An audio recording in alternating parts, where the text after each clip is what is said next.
जाते एमओयू वाले जानेंगे ना, उसके हो चुके हैं। क्या बात है? कृषि में तमाम बातों को जानते हैं अधिकृत तौर पे कि आखिर कैबिनेट की बैठक में हुआ क्या? तो आधे घंटे से तो आधा घंटा तो सामान्य बात है। तो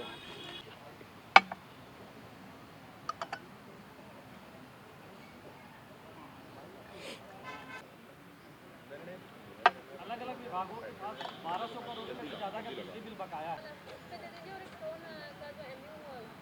कहे पे बाइक को खींचो। सवाल इसलिए उत्तर नहीं देता कि मेरा ये सारे निर्णय को आप छोटा मोटा कर दोगे, इसलिए कोई उत्तर नहीं। अलग है वो। अरे नहीं ना, आज नहीं ना, कैसे कर था।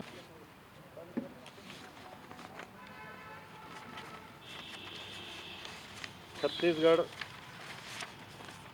मंत्रिपरिषद की बैठक आदरणीय मुख्यमंत्री श्री भूपेश बघेल जी की अध्यक्षता में आज जो बैठक हुई 50वीं बैठक, उसमें कुछ महत्वपूर्ण निर्णय लिए गए। सबसे ज़्यादा वर्तमान में जो चर्चा लगातार हो रही है आरक्षण के संदर्भ में, छत्तीसगढ़ लोक सेवा अनुसूचित जाति, अनुसूचित जनजाति और अन्य पिछड़ों वर्गों के लिए आरक्षण संशोधन विधेयक 2022, इसी के साथ साथ माननीय उच्च न्यायालय से जो निर्णय हुए थे उसमें शैक्षणिक संस्थाओं में प्रवेश भी आरक्षण से प्रभावित हुआ था। तो दूसरा विधेयक छत्तीसगढ़ शैक्षणिक संस्था प्रवेश में आरक्षण संशोधन विधेयक 2022, क्योंकि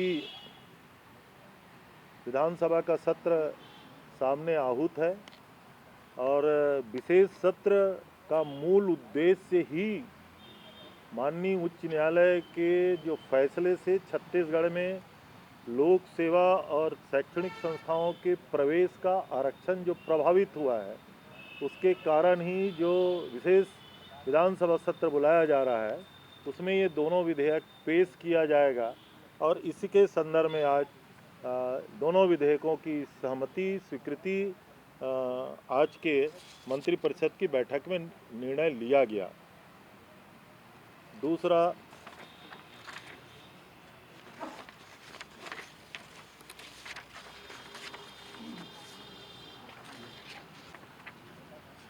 नवीन मछली नीति जो पिछले बार मछुआ दिवस के माननीय मुख्यमंत्री जी ने घोषणा किया था, आंशिक संशोधनों के साथ पिछली बार लगभग फाइनल हो गया था।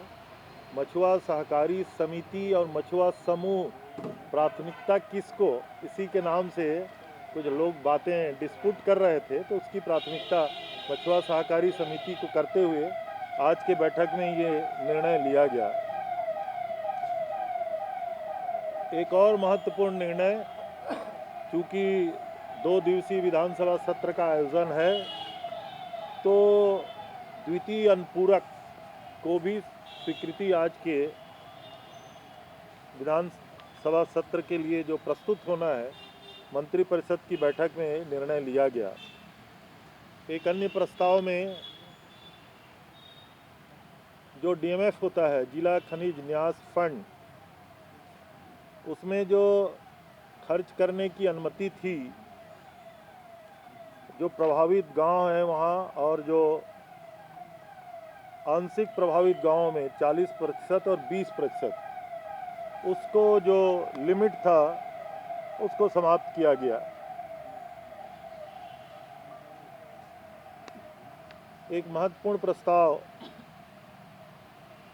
जो केस वापसी के संदर्भ में छत्तीसगढ़ मंत्रिपरिषद का एक कैबिनेट सब कमेटी बनी हुई माननीय गृह मंत्री ताम्रध्वज साहू जी की अध्यक्षता में, उसमें जो पहले जो केस वापसी के तारीख तय किया गया था 17 के पहले तक के प्रकरणों का, लगभग 4700 प्रकरण छत्तीसगढ़ में केस वापस किए गए हैं।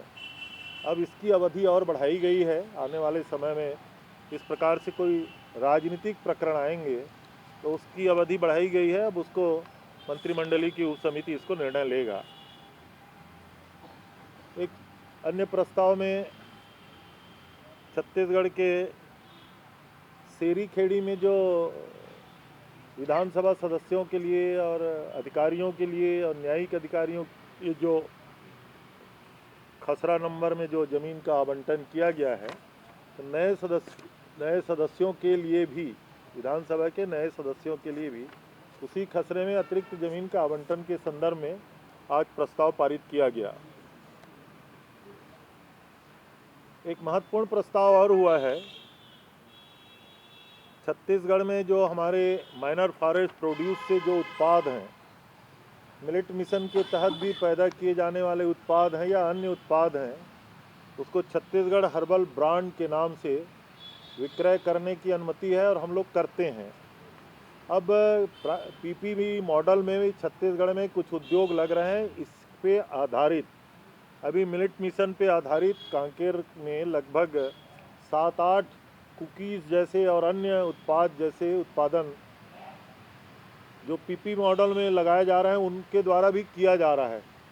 अब उन जो प्राइवेट पार्टनरशिप मॉडल में भी जो उत्पादन हो रहे हैं उन उत्पादों को भी छत्तीसगढ़ हर्बल ब्रांड के नाम से बेचने की अनुमति रहेगी। माने एक ब्रांड रहेगा पूरे छत्तीसगढ़ में, हम उत्पादन करते हैं और प्राइवेट पार्टनरशिप में जो उत्पादन होता है उसका भी एक बहुत महत्वपूर्ण निर्णय आज हुआ है। माननीय मुख्यमंत्री जी की स्वेच्छानुदान की राशि बढ़ाई गई है और आरबीसी 6-4 में कुछ प्रस्ताव थे, उसके तहत राशि बढ़ाने का निर्णय हुआ है।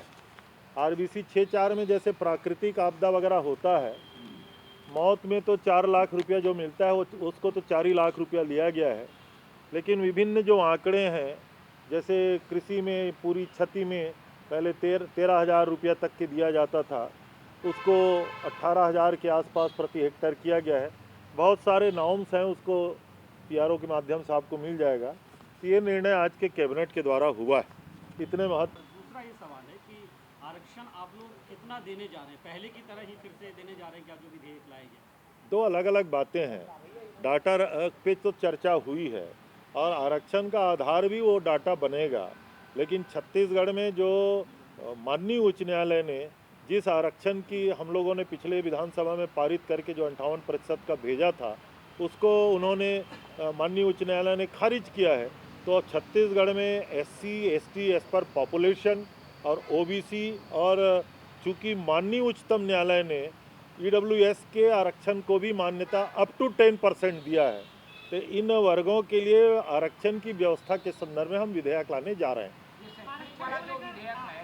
अलग नहीं है, वो जो विधेयक था लोक सेवा का विधेयक था, जिसमें हम लोग आरक्षण के आधार पे और शिक्षा संस्थानों में भी भर्ती का जो आरक्षण था, चूँकि माननीय उच्च न्यायालय ने उस आरक्षण को उचित नहीं माना, खारिज किया, इसलिए दोनों आरक्षण उसमें प्रभावित हुए, इसलिए हमको दोनों लाना पड़ेगा। उच्च न्यायालय ने जो फैसला है दिया हुआ है उसमें साफ कहा है कि जनसंख्या के अनुपात आरक्षण का आधार नहीं हो सकता, फिर आप उसी आधार पर कैसे? मुझे लगता है आपका प्रश्न ही लाजमी नहीं है।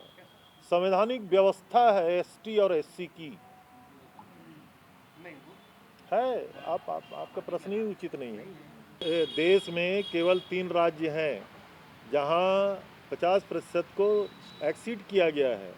चूँकि तमिलनाडु को संवैधानिक मान्यता मिल चुकी है, इसलिए वो चैलेंजेबल नहीं है, और कर्नाटका में अभी जारी हुए कुछ दिन हुए हैं, अभी न्यायालयीन प्रक्रिया के उसमें पड़ा ही नहीं है, इसलिए उसका बहुत ज़्यादा, वो भी कितना 56% ओनली।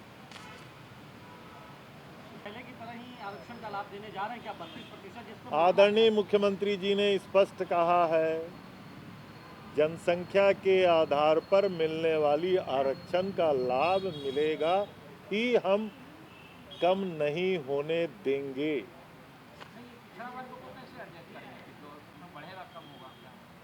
अब अभी जो हम लाने जा रहे हैं रहेगा।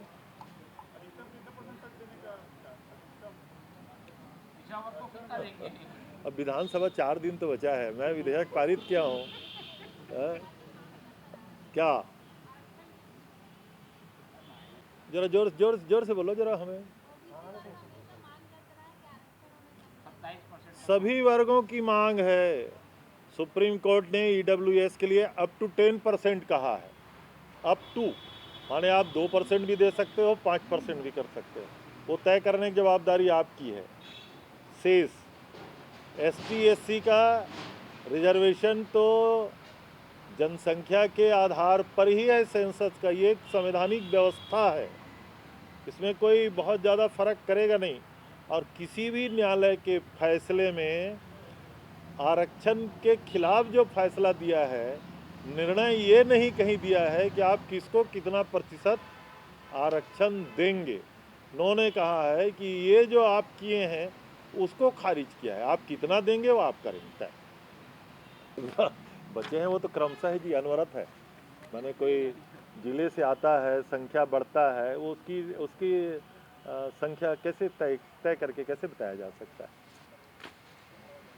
नहीं, ये मछली पालन ये जैसे प्राथमिकता वाला क्या होगा? कि जो जल क्षेत्र है उसमें कोऑपरेटिव एक्ट के तहत पंजीकृत संस्था होती है, वो अपना तय कर लेता है कितना तालाब हम लेना है। उसके बाद एक्ट में ये है कि दूसरा समिति वहाँ पंजीकृत नहीं हो सकता। अब चूंकि मछुआरों की संख्या बढ़ रही है तो क्षेत्र को हम लोग उसको कम करेंगे, तो ज़्यादा से ज़्यादा मछुआरा समिति को अवसर मिलेगा, ये पहला। दूसरा, जो पंचायतों का अधिकार है कितने हेक्टेयर तक का, उसमें थोड़ा संशोधन था।